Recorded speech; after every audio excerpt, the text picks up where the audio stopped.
오늘 이 말씀을 가지고 교회에 대해서 성경적인 교회, 성경적인 교단이 무엇인가 하는 부분에 대해서 말씀을 통해 살펴보려 합니다. 왜 그러냐면 로마서 12장 6절부터 8절 말씀 다시 한번 볼까요? 이 내용들이 어디서 일어난 일입니까? 교회에서 일어난 일들이에요. 교회에서 누가 성령이 주체가 되셔서 성령이 각 사람에게 뭘 주셨습니까? 은사를 주셨습니다. 은사를 주신 목적은 무엇입니까? 활용하는 것이에요. 어떻게 활용합니까? 교회를 위하여 활용하죠. 교회를 위하여 활용한다는 의미는 무엇입니까? 교회를 세우고 그 세우는 방식이 덕을 끼치는 것이죠. 우리는 각자가 주어진 은사를 통하여서 그리스도의 몸인 지체들을 향하여서 열심히 일하는 자로 부르심 받았습니다. 그래서 한편으로는 교회는 훈련하는 곳이지만 한편으로는 무엇을 하는 곳이냐면 그리스도의 몸을 세우기 위해서 부름받은 자들이 교회라는 사실을 인식해야 되는 것이에요. 그래서 한편으로는 이런 사람들에 대해서는 교회는 가르쳐야 되고 또한 잘못된 사고를 가지고 있는 것을 교정할 필요가 있습니다. 사람들은 교회의 사랑을 받기 위해서 교회를 와요. 또한 자신의 필요를 채우기 위해서 교회를 합니다.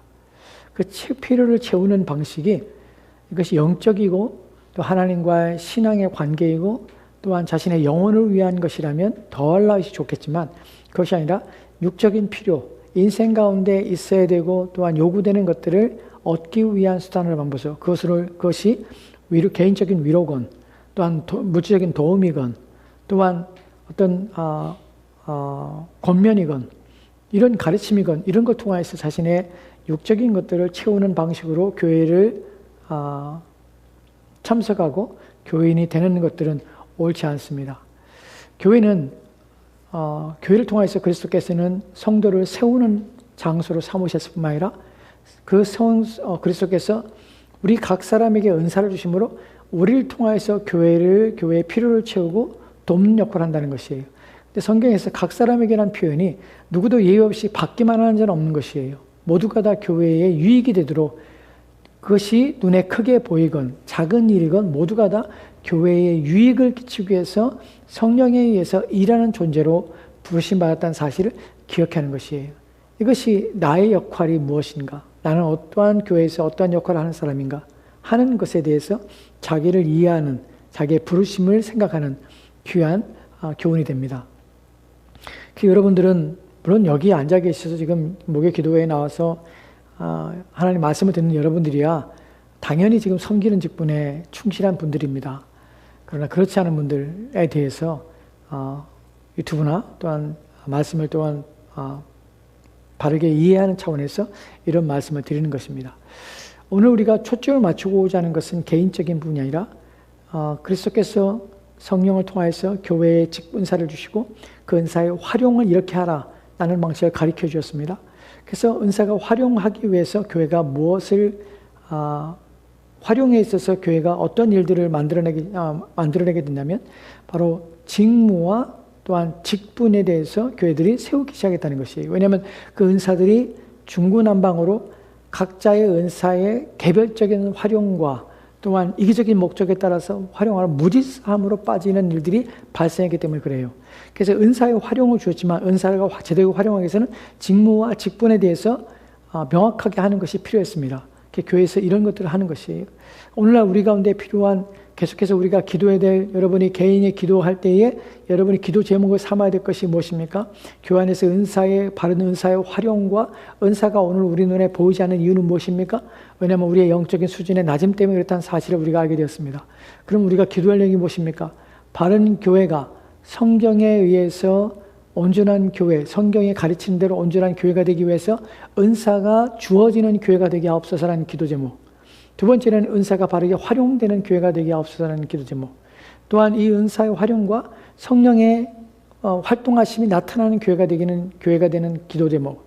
성령의 활동이 나타나는 교회라는 것은 말씀을 통하여 성도들의 마음속에 하나님 말씀을 순종하며 그 말씀에 따라서 살고자 하는 의지와 결단들이 끊임없이 일어나고 그들의 마음에 동기가 되고 자극이 되어서 그래서 교회 안에서의 모든 활동 속에서 성령의 인도하심이 이끌리심에 따라서 성도들이 살아내는 교회, 이런 교회가 살아있는 교회고 온전한 교회입니다.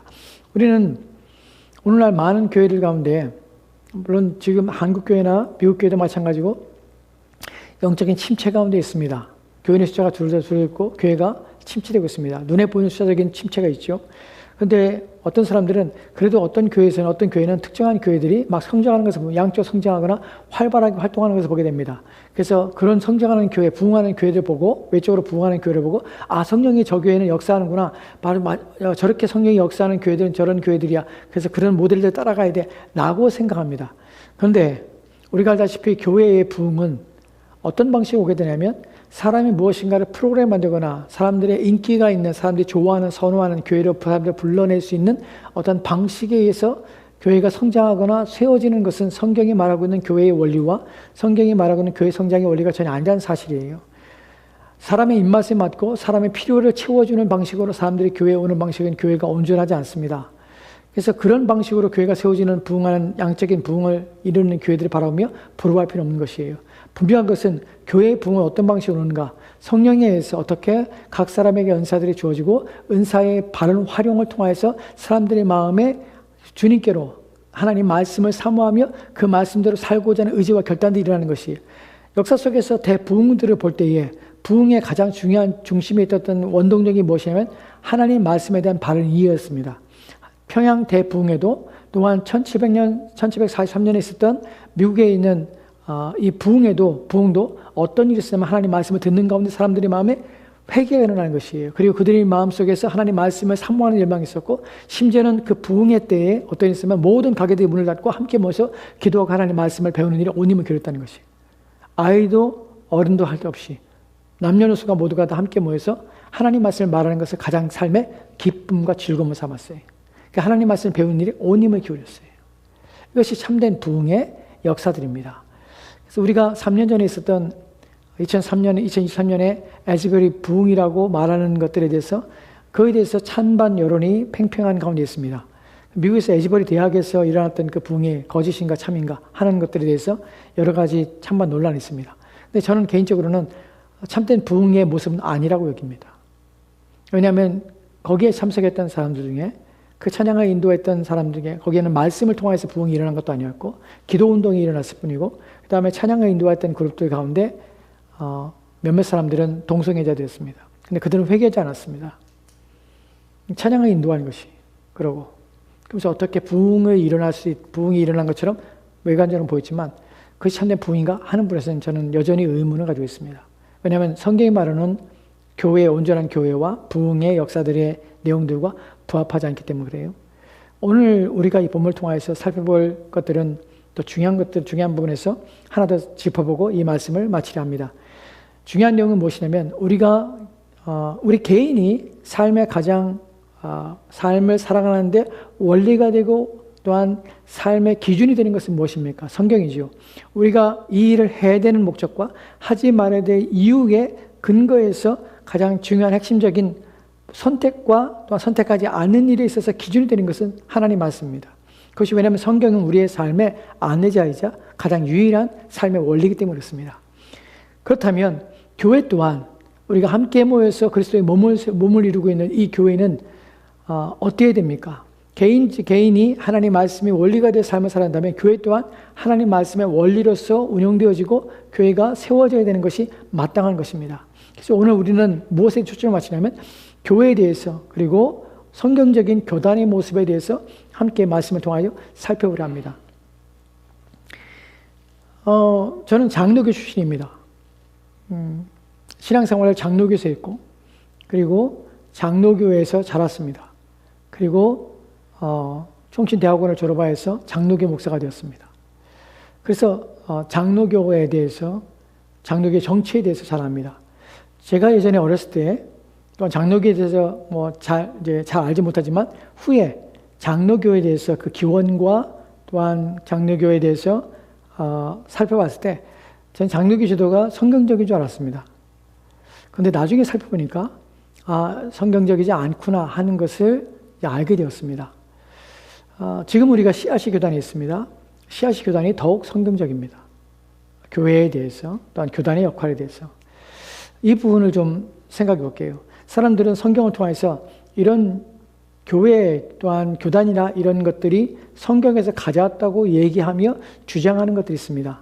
그 부분에서 사도행전 15장은 그것을 가장 명확하게 그 근거가 되는 내용들이 그 안에 담겨져 있습니다. 그래서 그 본문을 살펴보는 것이 중요합니다. 왜 우리가 이런 내용을 살펴볼 필요성이 뭐가 있나라고 생각할지 모르지만 왜 그러냐면 교회나 교단이나 모든 것들은 다 어디에 교회의 성경의 기준이기 때문에 성경이 무엇이라 가르치고 있는가 하는 것이 우리의 주된 관심이기 때문에 그렇습니다. 그러면 이 부분에서 생각할 때 사도행전 15장에 보면은 15장 6절 말씀에 이렇게 기록된 것을 보게 되는데 15장 6절 말씀 같이 돌아봅시다. 시작. 사도와 장로들이 이 일을 의논하라 모여. 아멘. 본문에 보면 사도와 장로들이 이 일을 의논하여 모였다고 합니다. 사도와 장로들이 있습니다.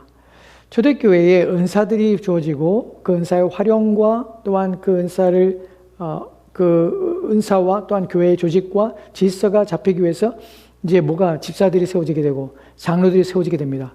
여러분 이것을 여러분들이 명확하게 해야 되는데 교회가 세운다고 해서 사람들이 그때에 필요에 의해서 교회가 사람들이 세웠다고 생각하면 안 돼요. 그 직분을 사람들이 만났다고 생각하면 안 돼요. 왜 그렇습니까? 왜냐하면 초대교회는 어떠한 특징이 있냐면 성령이 강력하게 역사하던 때입니다.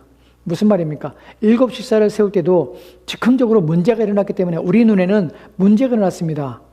헬라파 유대인 과부들이 자꾸 공개에 빠지는 것 때문에 문제가 되었지만 즉흥적으로 만들어내는 것이 아니라 인위적으로 그럼 우리가 만들어내는 게 아니라 성령에 의해서 성령이 충만한 자, 사도들이 무엇이 옳은가 하는 부분에서 성령의 인도하심과 이끌으심 받아서 7 집사라는 직분을 세우게 된 것이에요. 또한 장로의 직분도 마찬가지입니다. 성령의 감동에 의해서 성령에서 임직하고 안수하여 세우게 되는 것이에요. 그 때문에 교회에서 일어난 일들이 인간적으로 그들이 필요에 의해서 사람에 의해서 세웠거나 사람에 의해서 만들어진 직분이나 라고 하면 안 되는 것이에요. 성령의 강력한 역사로 말미암아서 그 당시에 교회들이 함께 기도하며 성령의 이끄심 받아서 장로와 또한 집사의 직분들을 세우며 구분하며 직무를 맡긴 일들을 행했다는 것이에요. 거기서 보면은 사도행전 15장 6절 말씀에서 사도와 장로들이 이 일을 의논하려 모였다 합니다. 어떤 일이냐면 안디옥에 세웠던 안디옥 교회에 유대인부터 어떤 사람들이 유대인들이 내려왔습니다. 내려와서 이들이 가르친 것이에요. 뭘 가르치냐면 너희가 어떻게 율법 모세 가르치는 할례를 행하지 않으면 구원을 받지 못해라 라는 것을 가르친 것이에요. 이에 대해서 사도들과 장로들이 이 일을 의논하러 함께 모인 것이에요. 그럼 여기서 보면은 장로가 한 사람이 아니라 장로들이라는 것이 나옵니다. 그죠? 함께 모여서 뭐예요? 의논하는 것이 나옵니다. 여기서 장로의 정치가 나오게 되는 것이에요. 그 다음에 13절 말씀으로 들어갑시다. 사도행전 15장 13절 말씀이에요. 같이 들어갑시다. 시작.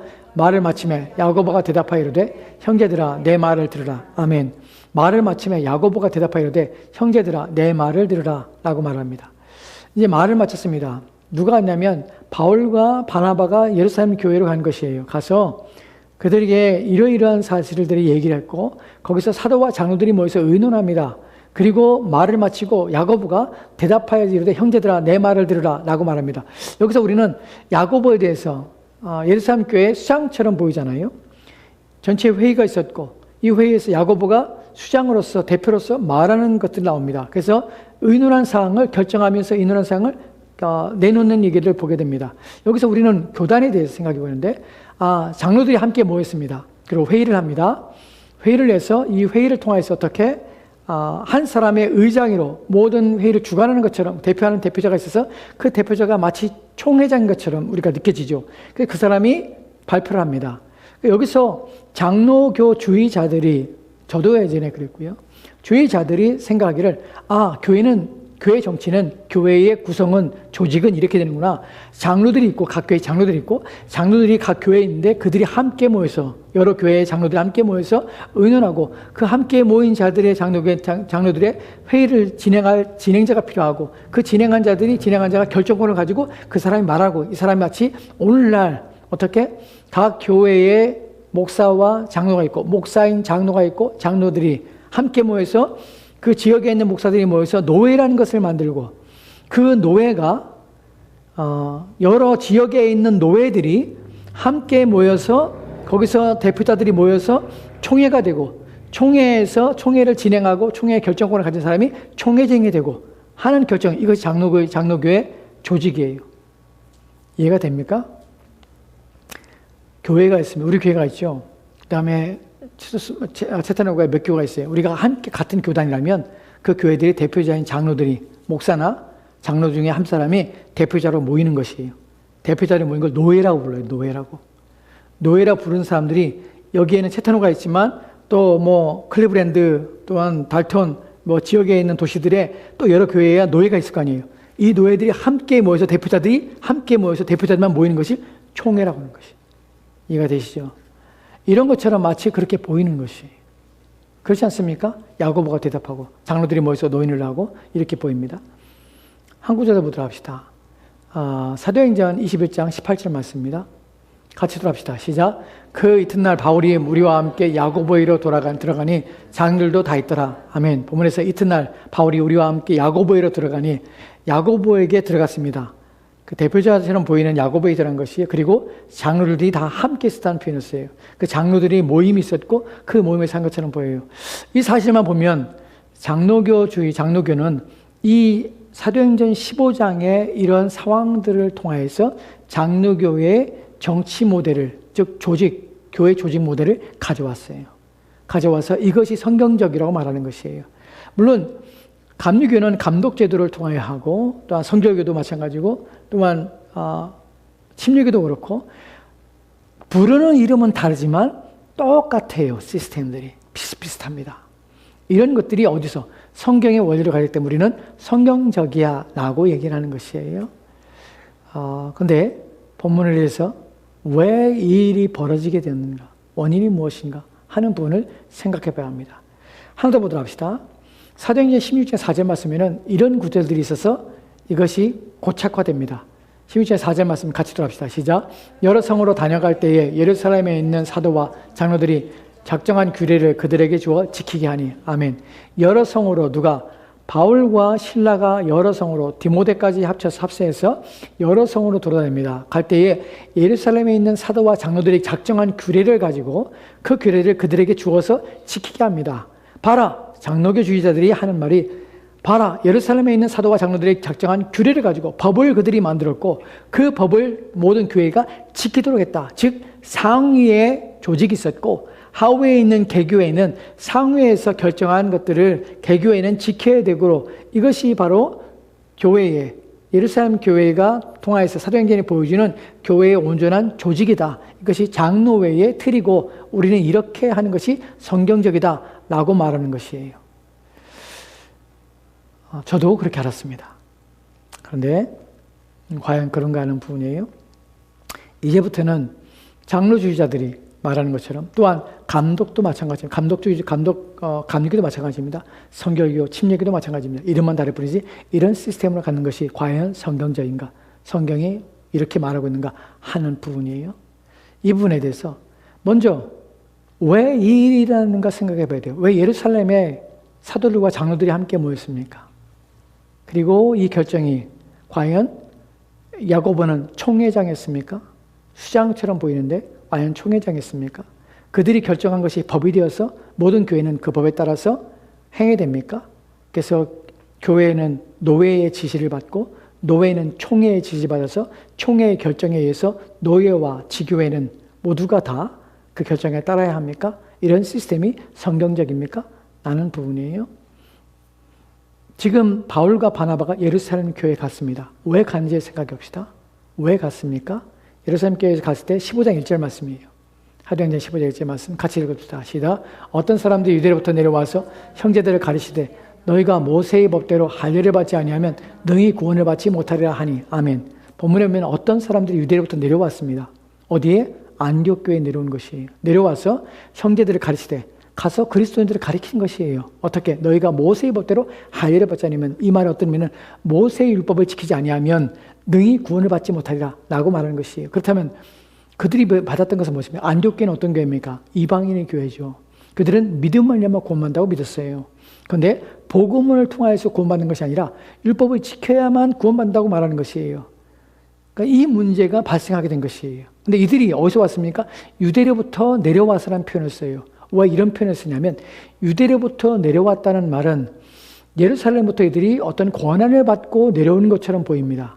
이들이 그냥 온 것이 아니라 예루살렘 교회가 가르치는 예루살렘 교회의 규정을 가지고 예루살렘 교회가 권위를 가지고 내려와서 가르친 것이, 야, 우리가 말하는 것이 아니야. 예루살렘 교회가 이렇게 결정하고 예루살렘 교회가 이런 가르침을 따라야 돼. 너희들은 그렇기 때문에 거기서 말하는 것처럼 예루살렘 교회가 하는 것처럼 거기서 우리가 결정한 것처럼 너희들 이렇게 따라야 돼 라고 가르치는 것이에요. 이에 대해서 어떤 일이 벌어지냐면 2절 말씀에는 이렇게 말씀하고 있습니다. 2절 말씀 같이 들어갑시다. 시작. 바울과 및 바나바와 그들 사이에 적지 않은 다툼과 변론이 일어난지라 형제들이 이 문제에 대하여 바울과 바나바와 및 그 중에 몇 사람을 예루살렘에 있는 사도와 장로들에게 보내기로 작정하니라. 아멘. 여기서 지금 바울 및 바나바와 그들 사이에 적지 않은 다툼과 변론이 있었다고 합니다. 즉, 이 문제가 일치가 일어나지 않고 그 문제에 대해서 서로 다름이 확 명확하게 드러난 것이에요. 그런데 이 다툼이 일어날 때에 이 교회가 한 일은 무엇이냐면 우리끼리 싸운 것이 끝이 아니다. 이 문제는 우리끼리 얘기해서 되는 문제가 아니야. 그래서 이 문제에 대해서 어떻게 형제들이 이 문제에 대해서 바울과 바나바에게 및 그 중에 몇 사람을 예루살렘에 있는 사도들과 장로들에게 보내기로 작정한 것이에요. 여기서 중요한 것이 무엇이냐면 이들이 지금 전체들이 장로들, 지역에 있는 장로들이 개교회의 장로들이 모여서 그들의 노회의 장로들이 모여서 총회가 예루살렘 교회에서 어떤 결정과 권한을 가지고 이 일을 진행되어서 하라고 명령한 것이 아니라 어떤 일이 벌어냐면 예루살렘 교회와 그 다음에 지금 안디옥 교회 간의 갈등이에요. 이 내용의 핵심은 예루살렘 교회와 안디옥 교회 간의 두 교회 간의 문제예요. 근데 안디옥 교회가 문제가 아니라 무엇이 문제입니까? 예루살렘 교회의 문제예요. 왜 문제죠? 여기서 예루살렘 교회에서 온 사람들이 잘못된 가르침을 가르치고서 안디옥 교회를 혼란스럽게 하고 있는 것이에요. 거기에 대해서 안디옥 교회가 어떻게 취했냐면, 야, 그렇다면 예루살렘 교회에 보내서 사도들과 장로들에게 얘기해봐. 그 사람들이 온 것이 그 권위를 당신들이 받아서 이 유대인들이 내려와서 이런 가르침하는 것이 당신들의 가르침인지, 왜 이 교회에 와서 그들이 가르치는 잘못된 성경의 복음이 아닌 행위로 말미암아 구원받는다는 사실을 가르치고 있는지, 그것이 당신 교회에서, 물론 당신이라는 표현은 개별 교회라는 의미예요. 그냥 상대로 우리가 대적하는 의미가 아니라 예루살렘 교회의 결정으로서 보냄받은 사람인지. 그래서 우리 교회에 와서, 이 교회에 와서 이런 표현들이, 제가 이런 쓰는 표현들이 여러분 조심해야 할 것이, 우리는 모두 우주적인 교회예요. 그리스도 안에서 한 교회예요. 네, 여기서 개교회 때문에 말을 하는 거예요. 지금 그런 차원이 말하는 거예요. 오해하지 마세요. 그러니까 우리가 자꾸 분리적으로 네 교회 내 교회가 아니라 예루살렘 교회가 가지고 있는 문제라는 사실을 지금 부각시키려고 제가 그런 표현을 쓰는 것이에요. 지금 안디옥 교회는 문제가 없지만 예루살렘 교회가 문제가 있는 것이에요.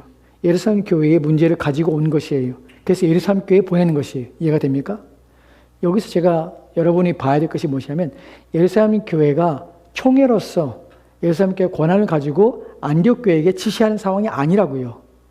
안디옥 교회가 예루살렘 교회에서 온 사람들이 마치 예루살렘 교회가 그런 가르침을 가르쳐서 그것이 마치 우리 교회, 안디옥 교회에게 가르치려고 하는 상태에서 정말 그런지를 확인하는 것이에요. 그래서 보내는 차원이에요. 즉, 두 교회 간의 문제지 이것이 총회나 노회나 관계의 문제가 아니라고요. 이 원리가. 근데 여기서 그런 원리를 가져오면 안 되는 것이에요. 교단의 문제도 아니고 그런 문제로 이 일이 벌어진 것이 아니란 사실이에요. 두 교회가 있는데 이 두 개는 각각 독립적인 교회와 독립적인 역할들을 하고 있는 교회들입니다. 그래서 이 교회에 바나바와 바울을 파송하여서 거기서 회의를 합니다. 회의를 하고 이 회의 가운데서 이런 가르침이 너희들부터 예루살렘 교회로부터 온 것인지를 재차 확인합니다. 그리고 이런 문제에 대해서 의문을 제기합니다. 그러자 사도와 장로들이 이에 대해서 논의하는 것이에요. 여기까지 보면 장로교회의 제도가 여기서 오는 것은, 왔다고 기원하는 것은 성경의 본문을 잘못 이해한 것이에요. 왜냐하면 총회가 아니기 때문에 그래요. 이것은 예루살렘 교회에서 결정하고 무엇인가를 자기들의 문제를 만들어서 자기들이 권한을 가지고 얘기한 것이 아니라 문제의 근원이 거기기 때문에 거기로 간 것이에요. 예루살렘 교회가 총회 교회가 아니기 때문에. 이해가 됩니까? 개별적인 문제예요. 그래서 간 것이에요. 더 명확하게 이 본문을 얘기해 주는 것이 사도행전 15장이면 12절 말씀이 이렇게 됐습니다. 같이 들어갑시다. 시작. 온 무리가 가만히 있어 바나바와 바울이 하나님께서 자기들로 말미암아 이방인 중에서 행하신 표적과 기사에 관하여 말하는 것을 듣더니 아멘. 본문에 보면 온 무리가 가만히 있어 바나바와 바울이 하나님께서 자기들로 말미암아 이방인 중에서 행하신 표적과 기사에 관하여 말하는 것을 듣더니 라고 합니다.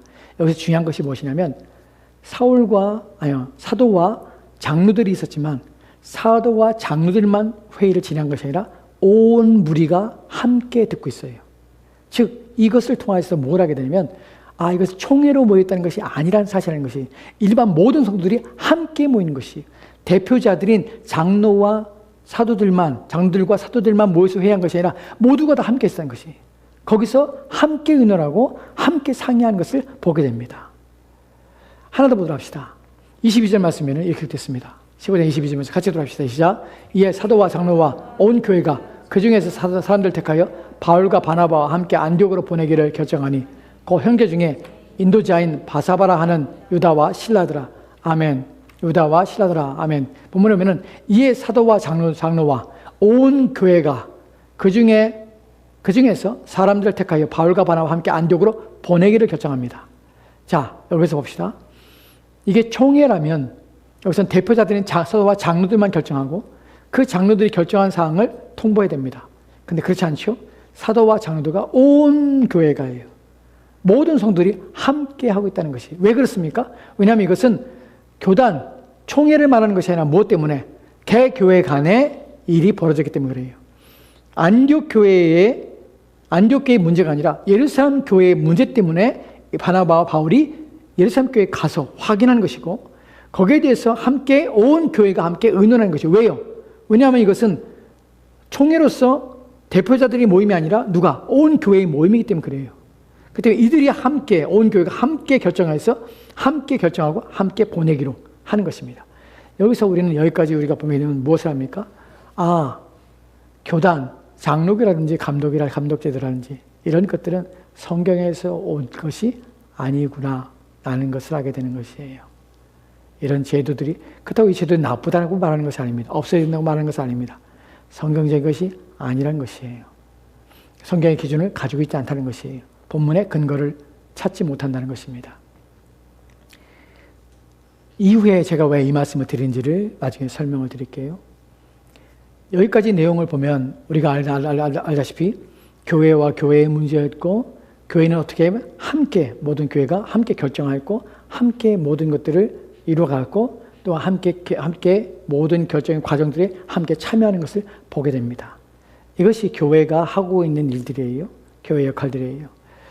한 구절 보도록 합시다. 아까 우리가 마치 총회에서 결정하여서 마치 그것을 파송하고 그 권한을 해서 법을 정해서 내려보내는 것처럼 보이는 사도행전 16장 4절 말씀을 어떻게 이해할 것인가 하는 부분이에요. 사도행전 16장 4절 말씀 다시 한번 보도록 합시다. 같이 읽겠습니다. 시작. 여러 성으로 다녀갈 때 예루살렘에 있는 사도와 장로들이 작정한 규례를 그들에게 주어 지키게 하니 아멘. 본문에서 작정한 규례라고 할 때에 총회에서 우리가 장로교회에서는 이런 것들을 총회의 결정이 이런 결정이 있고 그것이 법으로서 개교회에 여러 교회 지교회에 내려가서 그 법을 지키도록 행하는 것처럼 본문을 이해했습니다. 그런데 여기서 본문에서 규례라고 할 때에 규례는 법이 아니에요. 영어로 뭐라고 했습니까? 디시전이에요. 결정들이에요. 즉 법을 정한 것이라 그들이 그런 결정들을 한 것을 의미했다는 것이에요. 법으로가 아니라 우리는 이런 결정을 했어. 그 결정들을 설명하는 것이에요. 이해가 됩니까? 그렇기 때문에 총회에서의 결정과 또한 노회에서의 결정과 이런 결정을 통해서 이런 일을 행하십시오 라고 말하지 않는 것이에요. 이것이 우리 가운데 말해주는 것들은 그러니까 교회의 제도에서 사실 장로교에서는요 목사의 생사 여탈권을 누가 가지고 있냐면 노회가 가지고 있어요. 제가 한국의 황동노회입니다. 황동노회에 속해 있는데 황동노회에서 저도 예전에 목사가 되면서 처음으로 알았어요. 그걸 목사를 세우는 것도 노회가 세워요. 장로교는. 그래서 목사를 임직 줄 때 노회에서 목사 고시를 보고 그리고 노회에서 허락을 받아서 노회원들이 와서 목사를 임직을 합니다. 그 목사는 교회 소속이 아니라 노회 소속이에요. 노회가 관할 합니다. 노회가 목사를 파면시킬 수 있어요. 그래서 이런 거 보면 한편으로는 정화 작업하지만 한편으로는 노회의 눈치를 보게 하고 노회가 모든 권한을 가지고 좌지우지해요. 이런 것 참 나쁩니다. 또 총회의 결정의 권한에 많은 영향을 미칩니다. 근데 제가 CRC 교단을 좋아하는 이유가 무엇이냐면 노회는 목사의 임직은 어디에 있냐면 교회에 있어요. 우리 CRC 교단은 교회에서 임직을 하거나 임직을 하지 않게 하거나 교회의 결정에 따르는 것이 노회가 결정할 수 없어요. 그래서 목사의 생사일탁권을 누가 가지고 있냐? 교회가 가지고 있어요. 그게 교회의 결정이에요. 두 번째로 노회는 어떤 역할을 하냐? 교회를 서포트만 해요. 그 노회들이 모여서 총회를 하는데 총회에서 결정은 어떻게 하냐? 권고사항이에요. 그러니까 우리 가운데 지시하거나 명령할 수 없어요. 개교회의 결정으로 하는 것이에요. 왜 그렇게 하냐면 바로 성경에서 말하는 것이 예루살렘 교회나 안디옥 교회나 동일한 것이에요. 각 개교회가 권한을 가지고 무엇에 근거해서 하나님 말씀의 권위의 근거를 가지고 각 교회가 결정하며 행하는 것이에요. 그렇다면 왜 이런 제도가 생겨났고 왜 이런 것들이 있게 되는가 하는 부분이에요. 여러분, 이 사도 시대가 끝납니다. 맨 마지막에 죽은 사도가 누굽니까? 사도 요한이죠. 사도 요한이 언제? AD 90년에서 100년 사이에 사도 요한이 죽습니다. 언제 죽은지 정확히 모르지만 꽤 오랜 시간에 마지막까지 생존합니다. 사도가 죽고 나서 그 다음에 속사도라는 제도를 가지고 사도 이후에 사도의 뒤를 이어서 제자리에 했던 사람들이 이제 일어나서 교회의 어떤 권한을 가지고 행사합니다. 그리고 교회를 돌보게 됩니다. 그리고 교부시대라는 시대가 나오는데 2세기에 이르러서 2세기 중엽에 그러니까 언제냐면 150년대에 어떤 일이 있게 되면 교회에서 점차적으로 장로들이 이제 교회 안에는 장로와 집사와 두 가지 직분이 있었죠. 처음에는 그러다가 거기서 장로 중에서 어떻게 가르치는 장로가 있었죠. 가르친 장로와 또한 다스린 장로 이렇게 나옵니다. 그러다가 이 직분들이 각 교회들마다 함께 모여서 이단에 맞서서 어떤 의견을 조율하고 또한 이단에 맞서기 위해서 조직이 필요함을 느끼게 됐습니다. 교회들이. 그래서 그 조직들이 교회들이 연합하기 시작했고 함께 모여서 각 개교회들이 함께 모여서 회의를 하고 논의를 하게 되었습니다. 이단 때문에. 그러다 보니까 그 교회의 그 지역에 있는 교회들이 연합하여서 장로들이 함께 모여서 회의를 시작하게 된 것이에요. 모임을 갖게 된 것이에요. 그 모임이 이제 우리가 생각하는 지금 노예라고 생각할 수 있는데 그 모임 속에서 또 그 모임을 이끌어갈 수 있는 리더가 필요했습니다. 그래서 그 사람이 또 대표적인 의장 역할을 하는 장로가 필요한 것이죠. 이것이 AD 150년부터 이제 그런 것들이 점점 나타나기 시작해요. 그러다가 그 의장들이 이제 그 지역에 있는 교회들이 장로들이 모여서 회의를 하고 거기서 회의를 인도할 의장들이 생겨나는데 이 의장들이 권한들이 점점점 세지기 시작해요. 왜냐하면 어떤 결정에서 이들이 권한을 주자고 하는, 왜냐하면 권한을 가지고 어떤 결정들이 일어나기 때문에 의장에게 이런 권한을 줬으면 좋겠습니다. 라는 것들이 사람들에게서 생겨나기 시작한 것이에요. 그들이 권한을 갖게 됩니다. 그 권한을 가지고 이들이 행사하게 되는데 이 사람들 후대에 또 감독이라고 부르기 시작했어요. 그래서 개교회에서 교회 대표된 장로들이 함께 모여서 그 장로들의 모임들을 관리하고 장로들의 모임을 결정할 감독들이 생겨난 것이에요. 그것이 AD 150년에서 200년 사이에 일어난 일들이에요. 그러면서 감독들 사이에 여러 지역, 채테론가 지역에, 달토니면 달토네 지역에, 클리브랜드 지역에 감독이 있을 거 아니에요. 그런데 여기서 그 감독들이 또 모여서 회의를 하기 시작하는데 감독들 중에서 센 감독이 생겨나기 시작한 것이에요. 어떤 것이 셉니까? 큰 도시들의 감독들이 발언권이 세지기 시작합니다. 그래서 그 감독들이 이제 대표 감독들이 되는 것이에요. 감독들이 뭐냐, 누가 회의를 진행하는데 누가 할까요? 권한이 있고 크고 또한 세력이 있는 어떤 감독들이 그 역할을 맡게 돼요. 자의든 타의든 그런 역할을 만들기 위해서 그 감독들의 또 감독이 생기게 됩니다. 그 감독들이 또 감독들을 만들게 되고 이런 것들이 이제 교회 안에서 점점점 쌓이게 되는 것이. 그럼 교황 제도는 어떻게 생긴 것이냐? 생각합시다. 테네시주가 있고 애틀란타 주가 있고요. 그다음에 엘라바마 주가 있습니다. 감독들이 있는 것이. 테네시주에 여러 도시들이 있는데 거기에 도시에 감독들이 하나씩 있을 거 아니에요. 그 감독들의 또 감독이 있고, 근데 애틀란타에도 대표 감독이 있고, 엘라바마도 대표 감독이 있어요. 그러면 이 미국 전역에 대표 감독도 있어요. 이 감독들이 함께 모여서 또 회의를 하는데, 여기서 누가 회의를 진행하고 또한 이끌어가면 결정할 수 있는 의장이 필요한 것이에요. 그 의장을 뽑기 시작한 것이에요. 근데 의장은 누가 됩니까? 더 강력한 힘이 있는 이런 사람들이 의장을 맡게 되는 것이에요. 그러다 보니까 그에게 권한을 주게 되고, 그러면서 무엇이 생기냐면 AD 3세기에 걸쳐서 교황이라는 타이틀이 일어나게 되고, 4세기에서 교황이 명시되고 5세기는 교황 제도가 확고하게 되는 것이에요. 바로 이렇게 캐톨릭의 교황 제도가 시작된 것이에요.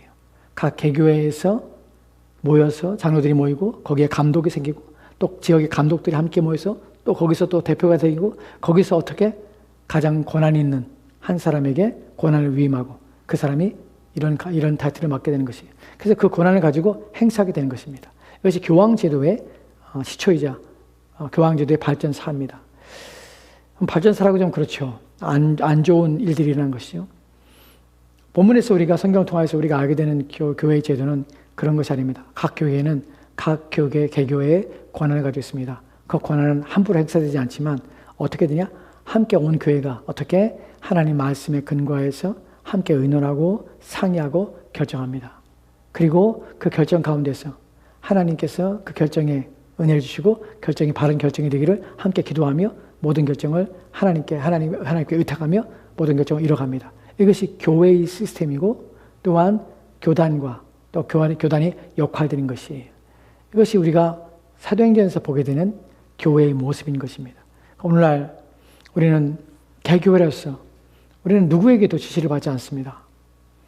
노회나 또한 총회의 지시를 받지 않습니다. 그러나 그렇다고 해서 우리는 자유분방하게 우리의 권한을 남용하지 하려고 하지 않습니다. 우리는 어떻게 됩니까?